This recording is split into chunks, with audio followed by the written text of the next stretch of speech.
오늘 이 아침 우리가 함께 묵상할 말씀은 요한복음 2장 1절에서 12절 말씀입니다. 이 말씀 함께 읽고 오늘 이 아침 우리에게 주시는 하나님의 말씀의 은혜를 함께 나누도록 하겠습니다. 사흘째 되는 날에 갈릴리 가나에 혼인잔치가 있었다. 예수의 어머니가 거기에 계셨고 예수와 그의 제자들도 그 잔치에 초대를 받았다. 그런데 포도주가 떨어지니 예수의 어머니가 예수에게 말하기를 포도주가 떨어졌다 하였다. 예수께서 어머니에게 말씀하셨다. 여자여, 그것이 나와 당신에게 무슨 상관이 있습니까? 아직도 내 때가 오지 않았습니다. 그 어머니가 일꾼들에게 이르기를 무엇이든지 그가 시키는 대로 하세요 하였다. 그런데 유대 사람의 정결 예법을 따라 거기에는 돌로 만든 물 항아리 6이 놓여 있었는데 그것은 물 3동이들이 항아리였다. 예수께서 일꾼들에게 말씀하셨다. 이 항아리에 물을 채워라. 그래서 그들은 항아리마다 물을 가득 채웠다. 예수께서 그들에게 말씀하시기를 이제는 떠서 잔치를 맡은 이에게 가져다 주어라 하시니 그들이 그대로 하였다. 잔치를 맡은 이는 포도주로 변한 물을 맛보고 그것이 어디에서 났는지 알지 못하였으나 물을 떠온 일꾼들은 알았다. 그래서 잔치를 맡은 이는 신랑을 불러서 그에게 말하기를 누구든지 먼저 좋은 포도주를 내놓고 손님들이 취한 뒤에 덜 좋은 것을 내놓는데 그대는 이렇게 좋은 포도주를 지금까지 남겨두었구려 하였다. 예수께서 이 첫 번 표징을 갈릴리 가나에서 행하여 자기의 영광을 드러내시니 그의 제자들이 그를 믿게 되었다.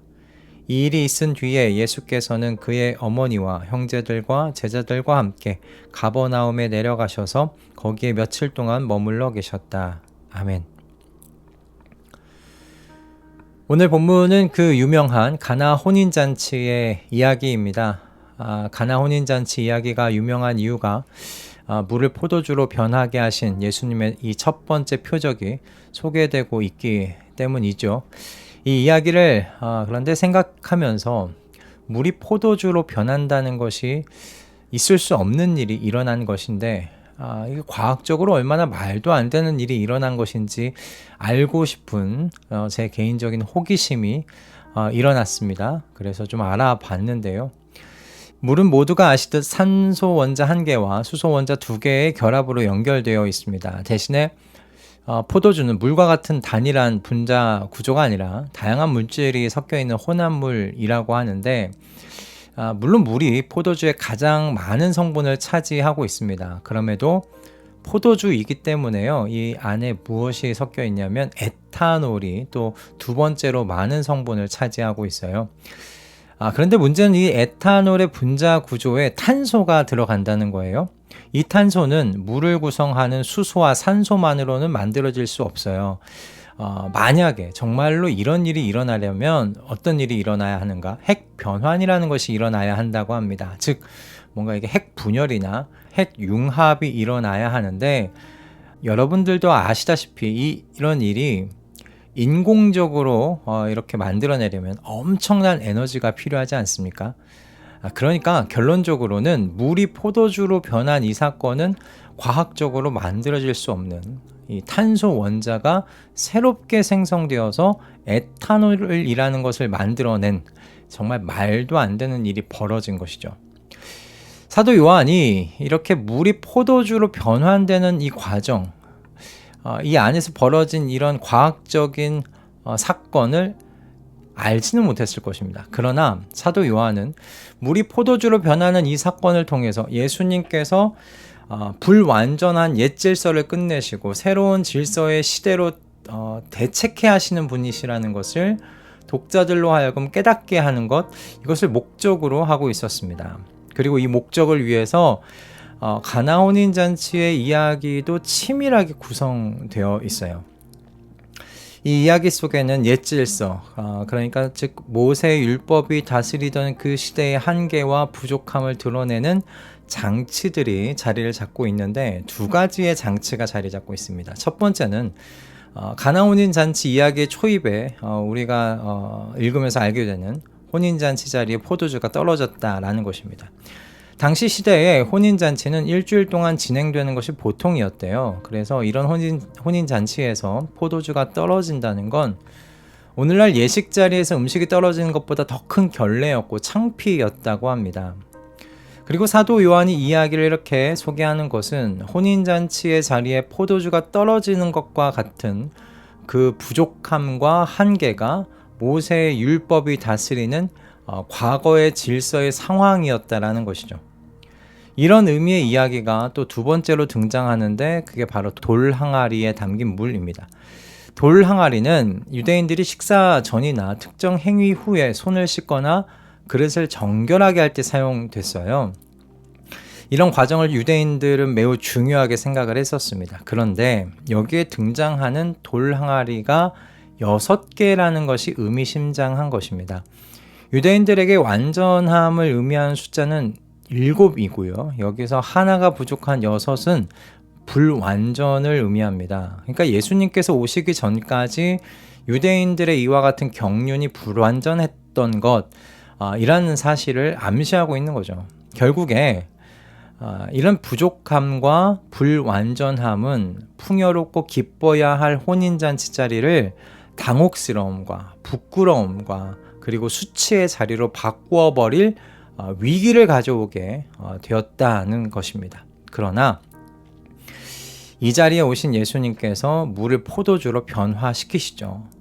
완전히 다른 새로운 존재로 재탄생케 하시는 일을 예수님께서 진행하셨습니다. 그리고 그 결과가 무엇입니까? 혼인잔치 자리에 기쁨이 계속되었어요. 혼인잔치가 끝날 때까지 포도주가 끊임없이 제공되는 풍요를 누리게 되었다라는 말씀입니다. 할렐루야. 여러분, 이제 사도 요한이 가나 혼인잔치의 이야기를 통해서 무엇을 전하려고 하고 있는지 아시겠습니까? 예수님께서 가져올 새 창조와 그로 인해 임하게 될 참 기쁨과 풍성한 은혜의 시대에 대하여 말하고 싶은 것이죠. 오직 예수님만이 이와 같은 새로운 시대를 여실 수 있는 유일하신 분이시라는 것을 선언하고 있는 것입니다. 여러분, 서점을 가 보십시오. 늘 상위에 있는 서적이 무엇입니까? 거의 자기계발서들입니다. 그만큼 사람들에게 현재 자신의 삶을 바꾸고 싶은 갈망들이 정말 많다는 것을 드러내는 바가 아닐까 생각이 드는데요. 그래서인가 요즘에도 명상도 큰 인기를 끌고 있죠. 그러나 여러분이 분명하게 알아두셔야 할 것은, 그리고 여러분이 굳게 믿으셔야 할 것은, 이와 같은 세상의 모든 방법은요, 기존 질서의 재배열일 뿐이다 라는 사실입니다. 환경의 변화, 자기개발, 새로운 관계, 여러분 이 모든 것들이 분명 효과는 있습니다. 하지만 제가 앞에서 언급했었던 대로 이것은 화학 반응의 한계를 벗어날 수 없습니다. 핵 변화는 일어나지 못해요.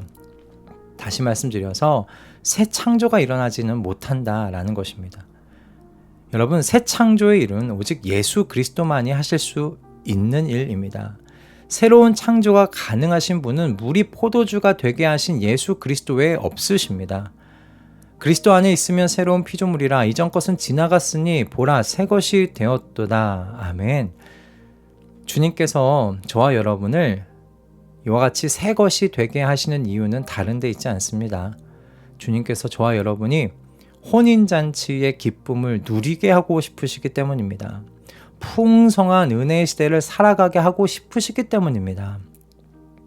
좋은 포도주가 지속적으로 제공된 그 혼인잔치의 자리가 얼마나 기쁨으로 풍성했을지를 여러분 생각해 보실 수 있기를 바랍니다.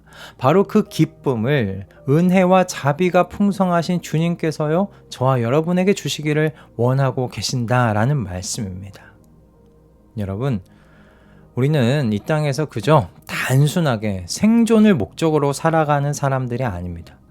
우리는 우리 주 예수 그리스도 안에서 새로운 하나님 나라의 질서에 속하여 살아가기 시작한 사람들이고요. 이 하나님의 나라 안에서 기쁨으로 풍성한 삶을 살아가게 된 사람들입니다.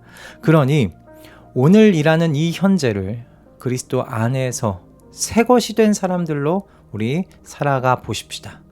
나를 완전히 변화시키실 분은 예수 그리스도 외에는 없음을 신뢰함으로 이 현재를 살아가 보십시다. 하나님 나라의 풍성한 삶을 누리며 우리 살아가 보십시다. 할렐루야. 기도하겠습니다. 주님, 우리가 주 예수 그리스도 안에서 근본적으로 변화되었음을 고백합니다. 우리는 더 이상 옛 질서에 묶여 사는 사람들이 아님을 고백합니다. 그래서 우리는 더 이상 생존을 목적으로 살아가는 사람들 아니게 되었습니다. 그러니 우리에게 주신 하나님 나라의 풍성한 삶을 주 예수 그리스도 안에서 누리며 살아가게 하여 주시옵소서. 약속된 기쁨과 풍요한 은혜 안에서 주 우리 예수 그리스도를 찬양하며 살다가 영원을 맞이하게 하여 주시옵소서. 우리 주 예수 그리스도의 이름으로 기도드립니다. 아멘.